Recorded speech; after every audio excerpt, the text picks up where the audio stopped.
आज Doubtnut app download करें। Doubtnut पर अपने सभी गणित, रसायन विज्ञान, भौतिक विज्ञान और जीव विज्ञान के डाउट्स का करो सफाया। बस प्रश्न की फोटो खींचो, एक ही प्रश्न को क्रॉप करो और तुरंत वीडियो सोल्यूशन पाओ। अभी डाउनलोड करें। फ्रेंड्स, हमारा प्रश्न है, एक 500 न्यूटन मीटर तरंगदैर्घ्य वाले प्रकाश पर द्विस्लिट प्रयोग किया जाता है जब एक 2 माइक्रोमीटर मोटाई की तथा अपवर्तनांक सूचकांक जो है 1.5 की एक पतली फिल्म ऊपरी जो है बीमा के पथ पर आपतित होती है, तब केंद्रीय जो है उच्चिष्ट की स्थिति जो है पहला ऑप्शन दे रहा है कि समान रहेगी, सेकंड में दोनों फ्रिंजों के नीचे बदलेगी, थर्ड हमारा दोनों फ्रिंजों के ऊपर बदलेगी। ओके, अब हमारा जो है फोर्थ ऑप्शन है पहली फ्रिंज के नीचे बदलेगी। ओके, क्वेश्चन को हम फिगर के थ्रू समझते हैं हमारा क्वेश्चन क्या बोला जा रहा है। ओके, तो ये हमारा क्या है, ये हमारा यंग के द्विस्लिट एक्सपेरिमेंट का जो है प्रयोग का जो हमारा जो है अरेंजमेंट है। तो यहाँ पे क्या किया जाता है, ये दो हमारी स्लिटें हैं। ओके, S1 और S2 हमारी ये दो स्लिटें हैं, इनके बीच की दूरी स्मॉल डी है और यहाँ से स्लिट से जो है पर्दा रखा गया है, यहाँ पे पर्दा स्क्रीन है, तो इनके बीच की दूरी कितनी है, कैपिटल डी के बराबर है। ओके, तो ये क्या हो रहा है कि अब आगे क्वेश्चन में क्या बोला जा रहा है कि हमारा जो है कोई जो है हमारी कांच की कोई पट्टी जो है जिसकी मोटाई टी मान लेते हैं और अपवर्तनांक म्यू मान लेते हैं, इस ऊपर वाली जो है स्लिट के जो है सामने रख दिया जाता है। तो क्या होता है कि बोल रहा है कि जो हमारा केंद्रीय उच्चिष्ट जो हमारा यहाँ पे बन रहा है, अब उसकी स्थिति क्या हो जाएगी, केंद्रीय उच्चिष्ट दो फ्रिंज से ऊपर चली जाएगी या दो फ्रिंज से नीचे आएगी या समान रहेगी या एक फ्रिंज से जो है नीचे आएगी। तो यहाँ पे हम पहले तो हम यहाँ पे कंफर्म कर सकते हैं ऐसे ही कि हमारा जो ऊपर जाएगा कि नीचे जाएगा।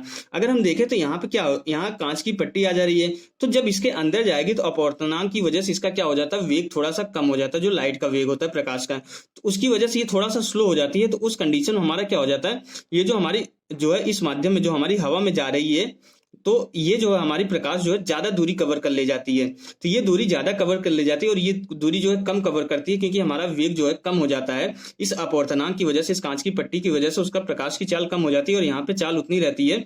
तो ये ज्यादा दूरी कवर करती है और ये कम दूरी कवर करती है। तो ये जो है S2 जो है S2 और O डैश की वैल्यू ज्यादा हो जाती है और S1 O डैश के कंपेरिजन में। अगर जो है ये इस तरफ नीचे आती है तो उस कंडीशन में हमारा S1 O डैश ज्यादा हो जाता है। इसलिए जो है, जबकि ऐसा पॉसिबल नहीं है क्योंकि हमारी जो है इस माध्यम में वेग हमारा कम हो जा रहा है। अगर वेग कम हो जा रहा है तो जो हमारा S2 से निकलने वाली प्रकाश की किरण होगी उसका वो जो है ज्यादा दूरी कवर करेगी। तो मीन्स हमारा जो है क्या होना चाहिए कि S2 O डैश जो है हमारा जो है ग्रेटर देन होना चाहिए S1 O डैश से। तो ये कंडीशन अगर हमें फुलफिल करनी है, ये कंडीशन अगर हमें सेटिस्फाई करनी है, तो हमारा जो केंद्रीय उच्चिष्ट बनेगा ऊपर की तरफ बनेगा, अगर नीचे की तरफ बनेगा तो S2 O डैश हमारा कम हो जाएगा। इसलिए हमारा जो है जो हमारी केंद्रीय उच्चिष्ट हमारी शिफ्ट होगी, जो बदलेगी हमारी कहाँ जाएगी, ऊपर की तरफ जाएगी। अब कितने फ्रिंज पे जाएगी हमें ये देखना है, कौन से नंबर ऑफ उच्चिष्ट पे जाएगी, कौन से नंबर ऑफ फ्रिंज पे जाएगी, ये हमें अब निकालना है। ओके, तो यहाँ पे हमें जो है हमें ये पता है कि अगर हमारा जो है कोई भी कांच की पट्टी अगर आ जाती है तो उस कंडीशन में जो हमारा अतिरिक्त पथांतर होता है वो क्या होता है, डेल्टा एक्स हमारा हो जाता है म्यू -1 इंटू टी के बराबर। ये हमें पता है कि अगर कांच की पट्टी आ जाती है टी मोटाई और म्यू अपवर्तनांक की, तो जो हमारा अतिरिक्त पथांतर हो जाता है वो कितना, दोनों किरणों के बीच में हमारा जो अतिरिक्त पथांतर हो जाता है म्यू -1 इंटू टी के बराबर हो जाता है। और हमारी जो फ्रिंज की चौड़ाई होती है, फ्रिंज की चौड़ाई बीटा बराबर क्या होती है हमारी D lambda divided by small D. अब यहाँ पे ना तो ये कैपिटल डी चेंज हो रहा है, ना तो हमारा स्मॉल डी चेंज हो रहा है, ना प्रकाश का जो तरंगदैर्घ्य चेंज हो रहा है। तो यहाँ से हमें ये पता चलता है तो हमारी जो फ्रिंज की चौड़ाई है वो फिक्स रहेगी, जितनी पहले थी उतनी रहेगी, बस हमारी पोजीशन चेंज हो रही है, स्थिति हमारी चेंज हो रही है। ओके, तो ये जो हमारा अतिरिक्त पथांतर है किसके बराबर होना चाहिए, हमारा म्यू -1 इंटू टी हमारा किसके बराबर होना चाहिए, n इंटू लैम्डा के बराबर होना चाहिए। हमें ये जो हमें संबंध ये पता है। तो हमारे जो अतिरिक्त डेल्टा एक्स की वैल्यू n लैम्डा भी होती है, तो ये जो अतिरिक्त पथांतर है n इंटू लैम्डा के बराबर होना चाहिए। तो यहाँ से हम n की वैल्यू निकाल के हम पता कर सकते हैं कि कौन से नंबर वाले जो है फ्रिंज पे जो है, कौन से नंबर वाले फ्रिंज की स्थिति पे जाकर हमारा केंद्रीय उच्चिष्ट विस्थापित होगा। तो म्यू की जो वैल्यू हमें दी गई, कितनी दी गई है क्वेश्चन, यहाँ पे क्वेश्चन में इसकी कांच का जो अपवर्तनांक दिया गया 1.5 दिया गया -1, और इसकी जो मोटाई दी गई 2 माइक्रोमीटर दी गई, उसको मीटर में कन्वर्ट करेंगे 2 इंटू 10⁻⁻6 मीटर हो जाएगी, इक्वल टू हमारा n निकालना है। और जो प्रकाश की तरंगदैर्घ्य दी गई 500 नैनोमीटर दी गई है, तो मीन्स हमारा हो जाएगा 5 इंटू 10⁻⁷ मीटर के बराबर हो जाएगा।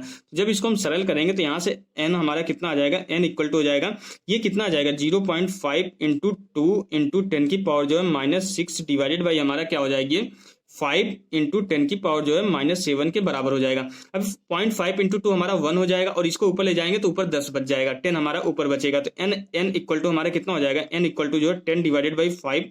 तो यहाँ से हमारा जो है n की जो वैल्यू निकल के आती है, n बराबर हमारा क्या आ जाता है, n बराबर 2 आ जाता है। तो यहाँ पे हमारा जो है जो आंसर आ गया दो आएगा हमारा। जो ऑप्शन चेक करना पड़ेगा उसमें 2 चेक करना पड़ेगा।